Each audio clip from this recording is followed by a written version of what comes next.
Hey guys, I hope you're doing great and following the 3 H's of the channel. And in this video, I hope you're prepared for it. It's going to get weird. So, pull up a stump and let's jump into it. Thank you for watching.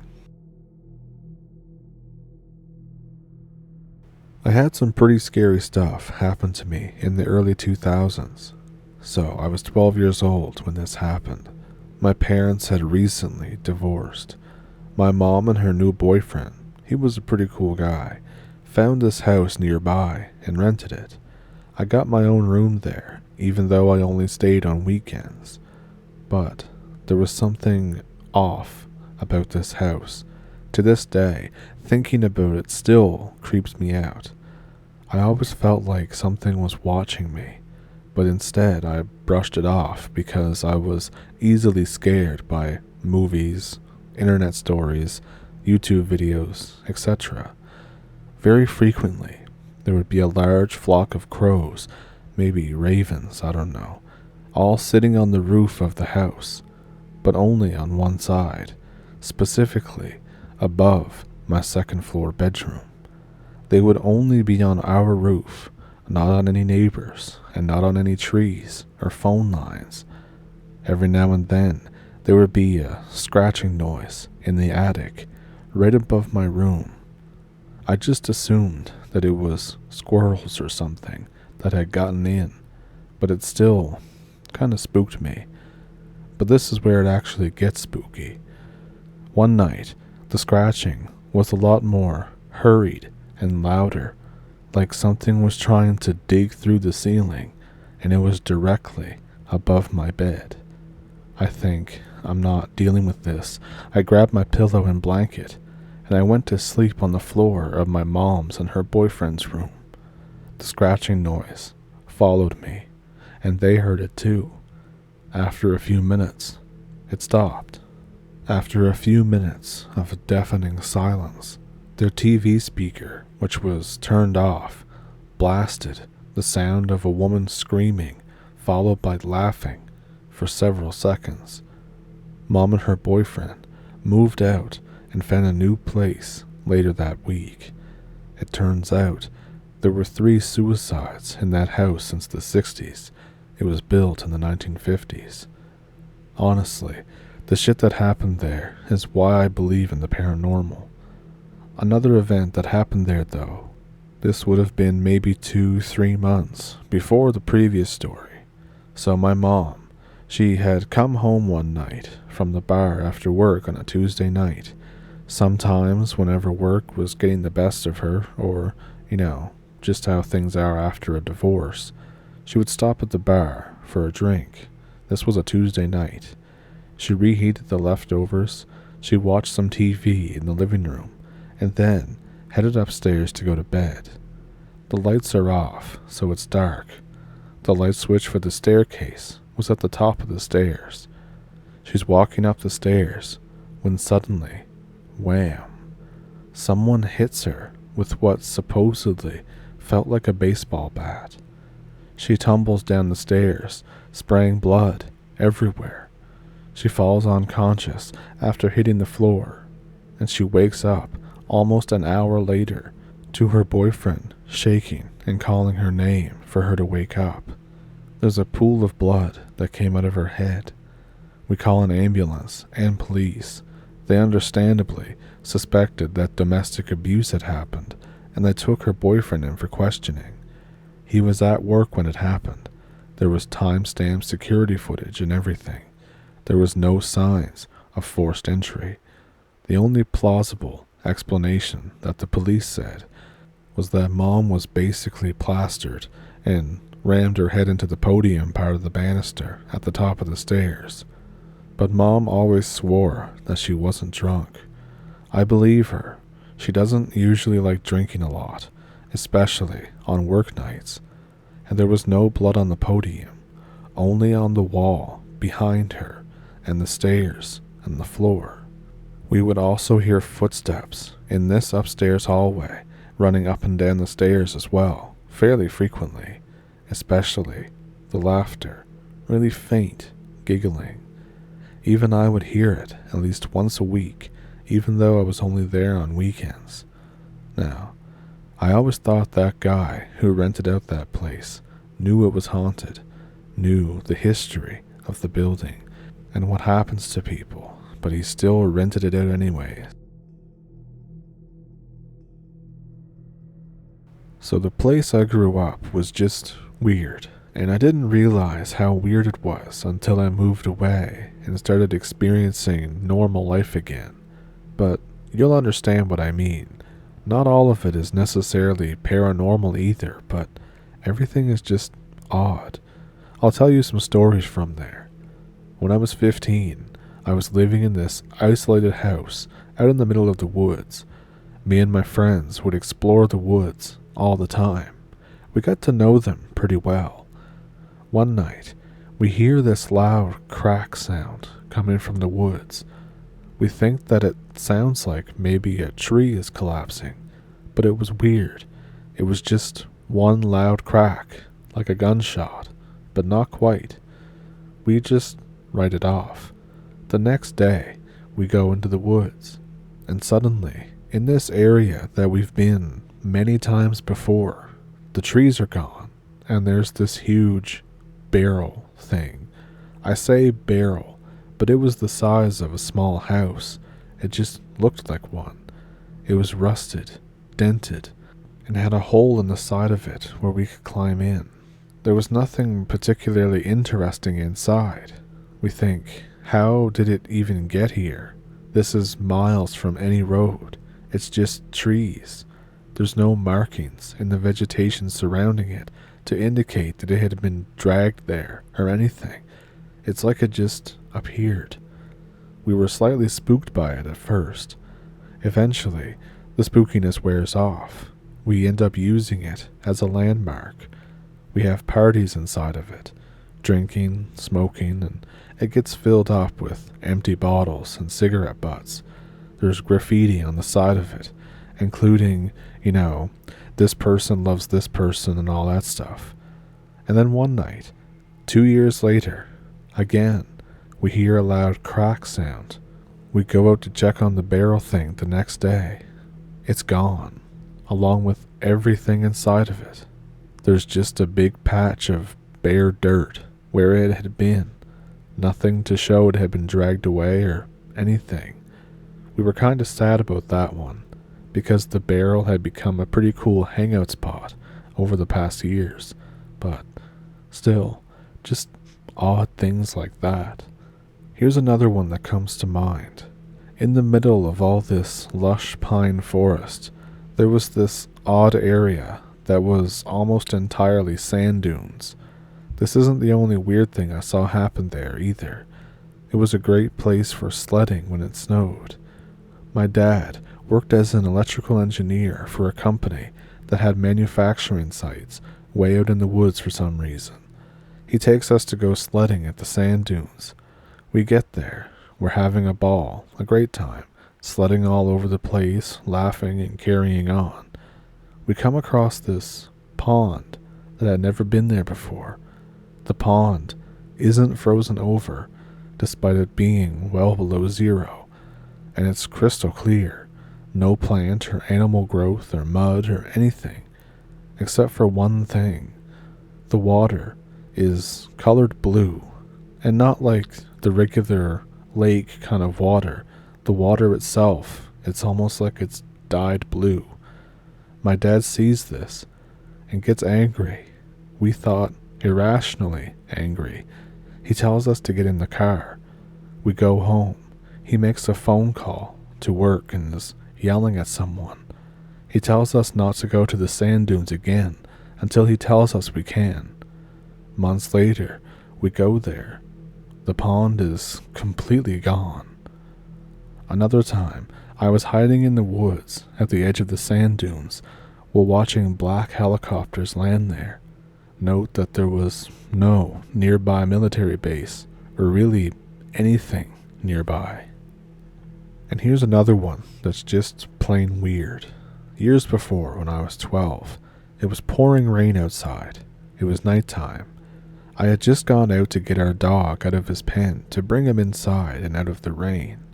Because he was still a bit of a puppy and kind of a spaz, he broke out into a run and headed for the woods. I grab my flashlight and go into the woods looking for him. Pretty deep in, I can hear him crashing around through the brush.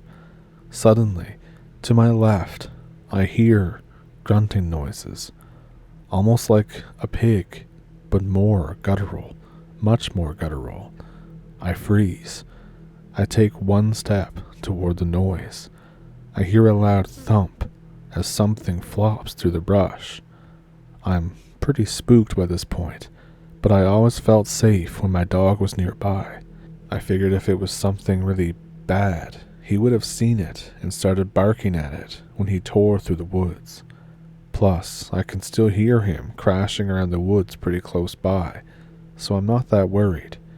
I shine my light through the brush and push some branches out of the way, and I see the biggest toad that I've ever seen, like supersized, and not just like a big toad. I mean the size of a big dog.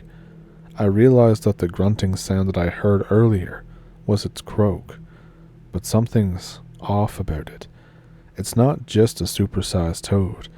It doesn't look like the other toads I had occasionally caught. Its eyes are much farther back in its head, almost near its stomach, than normal. Of course, I immediately want to try and catch it. I reach my hand out for it. It opens its mouth to ree at me. I realize what else is different about it. I know a lot of toads have small nubs of teeth. This one had an entire mouth of thin, needle-like teeth.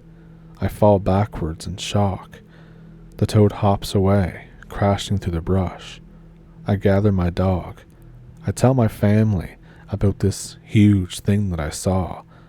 They just think that it must have been a normal-sized toad and that I was just over-exaggerating it. But ever since then, our house was plagued with toads every summer, literally dozens of them hopping around the yard at any given time. And of course, there was lots of things that don't necessarily make for a good story. For example, one day me and my friends, all of us, experienced not a few minutes, not an hour or so, of deja vu, but an entire day. We all swore up and down that every detail in that day happened before. There was other weird stuff too. Electronic appliances would turn themselves on pretty often, and we had this one microwave that curiously remained on even after being unplugged. Then there were people, like the old lady down the street, who would always give us children's crayons and drawings to deliver to her granddaughter at school.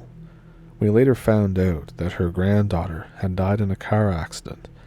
We had no idea if she was making these drawings herself out of dementia or something, but it was just weird.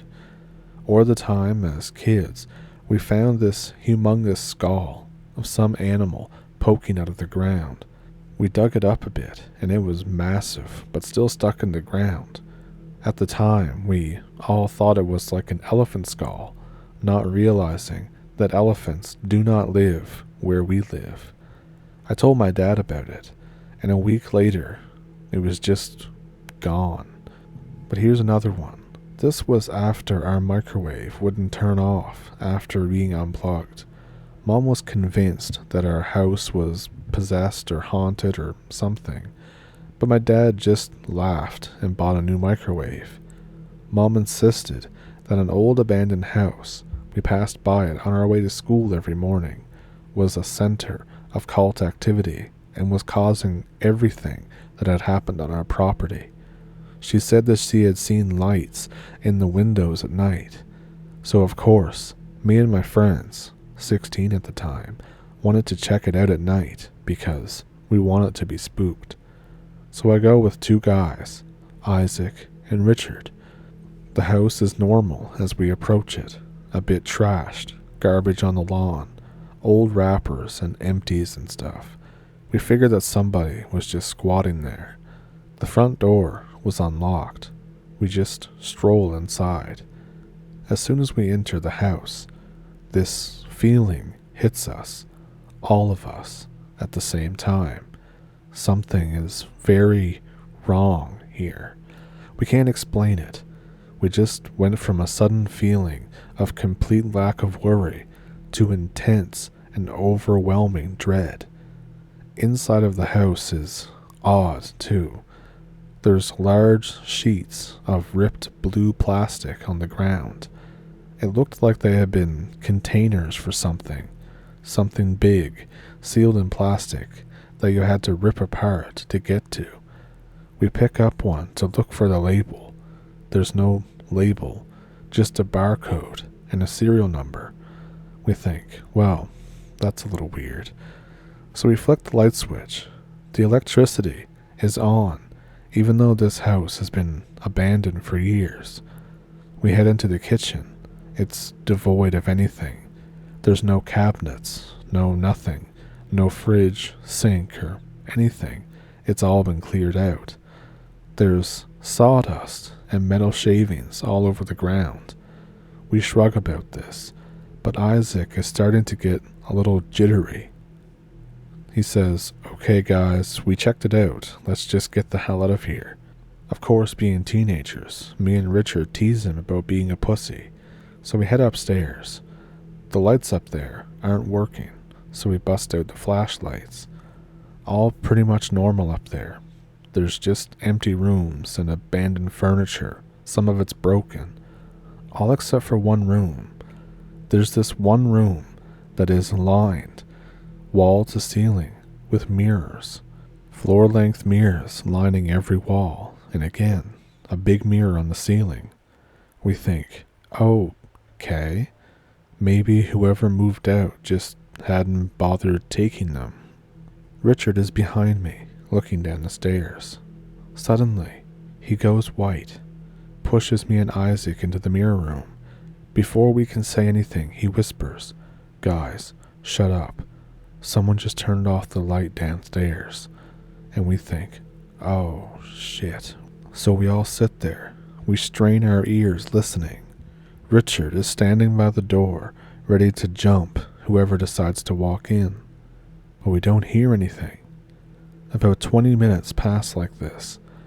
We're about to suggest venturing downstairs, and then suddenly, the whole house begins to shake.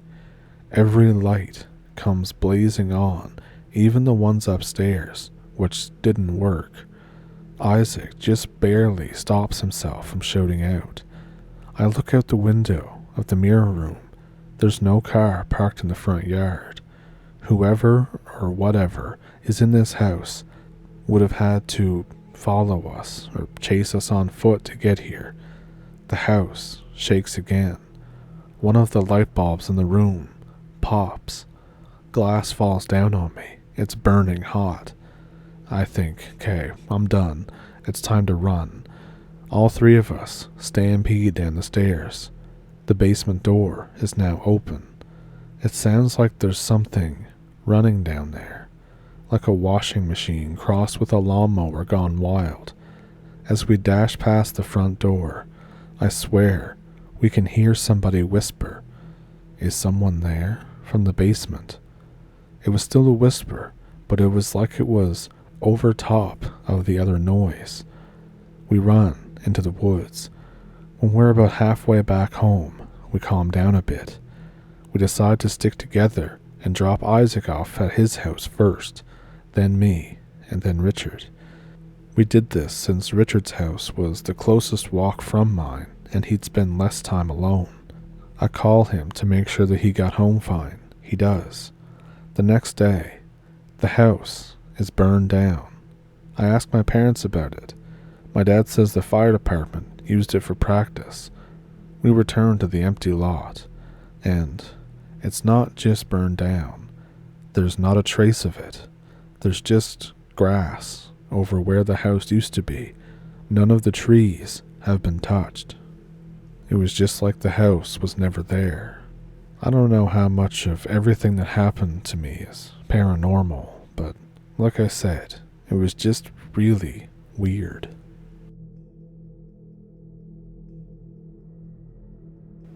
Alright, I have my own little story, but there's a little bit of backstory first. My home is out in the middle of nowhere. It's overlooking a river.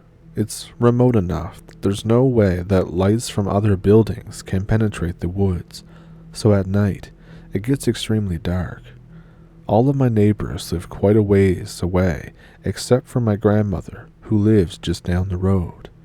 Before I actually owned a car, and I still went to high school, I would have to ride the bus. Because I lived so far away, I'd have to get up extremely early, think 4:30 or 5, just to catch my ride. It was always pitch black outside when I had to walk up my long driveway that was heavily shaded by nearby trees. My parents would always arm me with a meager flashlight for me to see my way. Unfortunately for me, I was, and still am for good reasons, terrified of the woods at night. Every start of my day seemed like the beginning of a new horror movie. This time in the morning, absolutely nothing made a sound in the woods around me, save for what I assumed to be larger animals snapping twigs in the deep woods.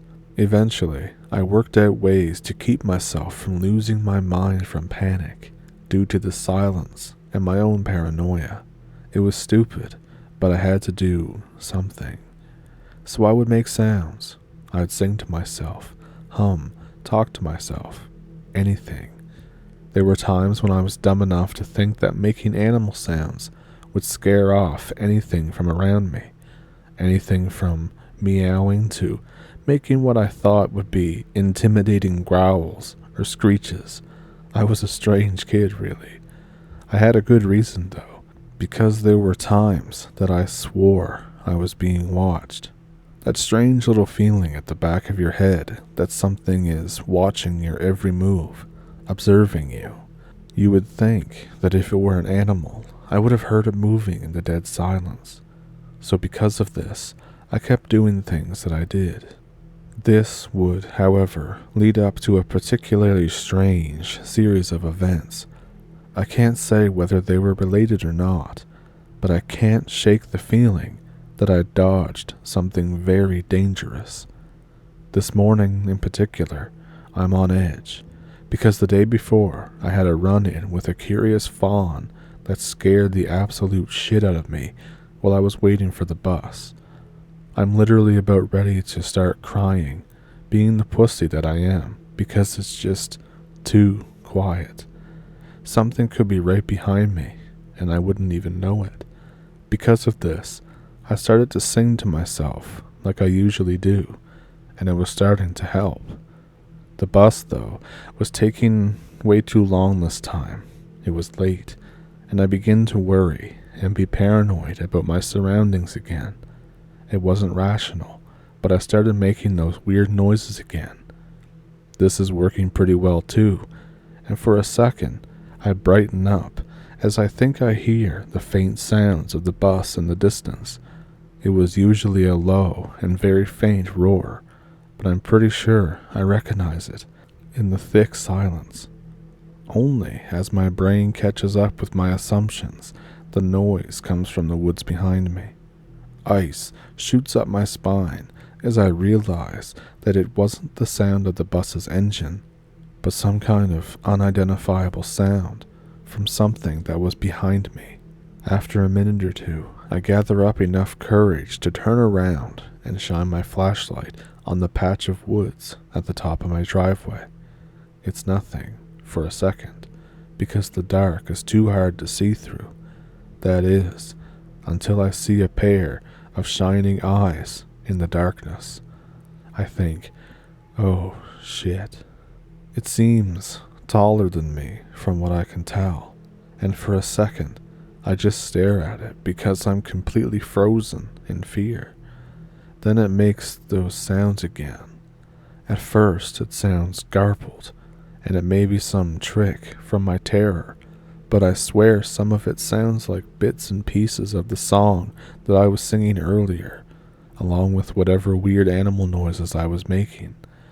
I continue staring, because I have absolutely no way to escape.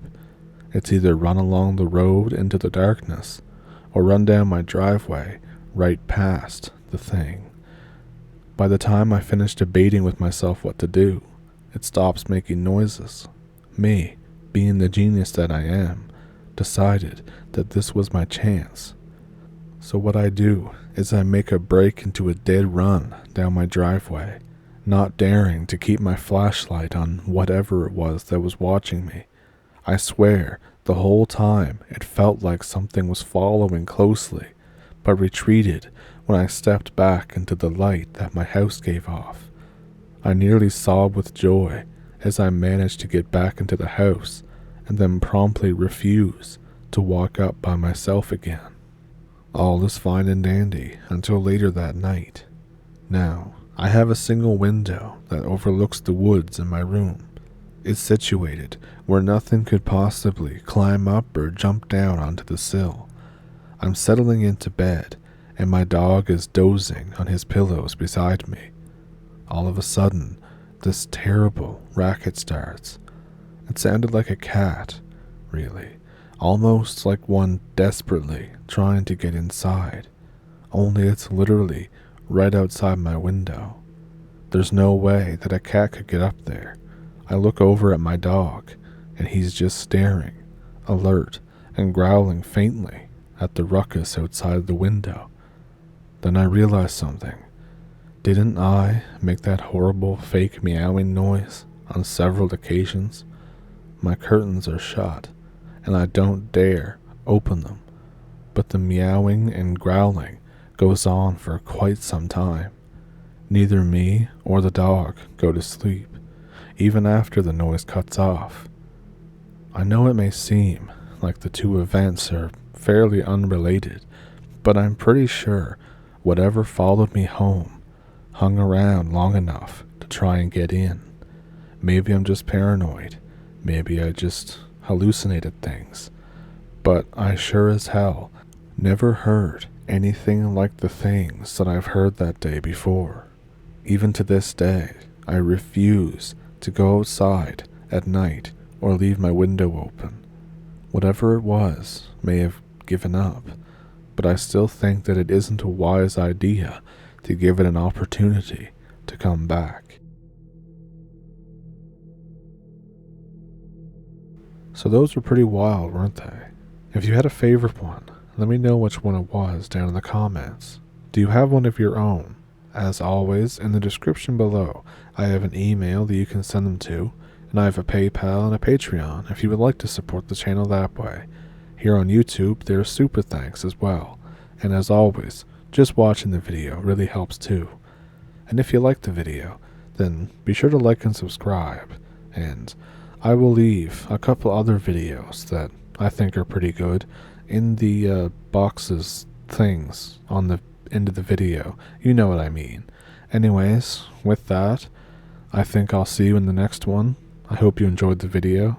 Thank you for pulling up a stump, and thank you for watching.